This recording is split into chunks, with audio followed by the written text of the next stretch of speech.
70 aš susisprogdinau raktikaulį.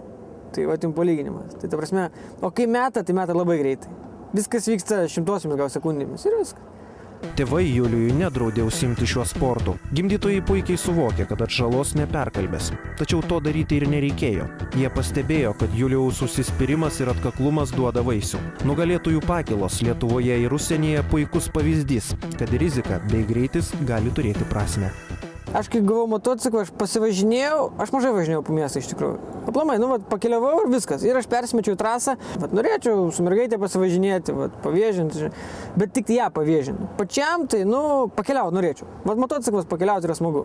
Tikrai, norėčiau kaiminę šalis aplankyti, būtų smagu. Paskutinis pasitarimas prieš startą. Motociklų sporte svarbi kiekviena smulkmena. Čia svarbi kiekviena sekundė. Tikiuosi, neatsiras skylė, kad žinai, kad paskui kas ar ką, kad neišbėgtų. Jo, aš manau, kad pagal sluoksnį turėtų užtekti. Kitų varžybų bandysim. Jo.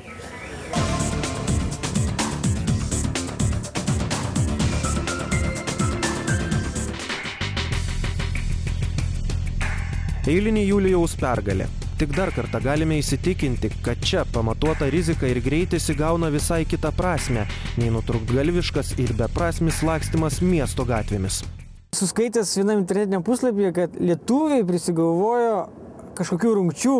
Nežinau, tai yra nesveiko proto, galbūt žmonės taip daro. Ir paskui tos traumos atsiranda, kad viens prieš vieną važiuoja, kuris pirmas nusuka, tas loseris, kuris nenusuko, tas laimėtojas. Tai yra žiauru. Tai ko norėt, kad žmogus nusipirka motociklą ir nežino, ką su juo daryti.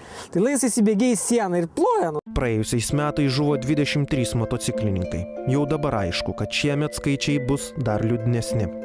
Vis daugiau jaunuolių ryžtasi mirtinai pavojingiams žaidimams. Žaidimams, kurie artimiesiems ir draugams atneša tik skausmą ir ašaras.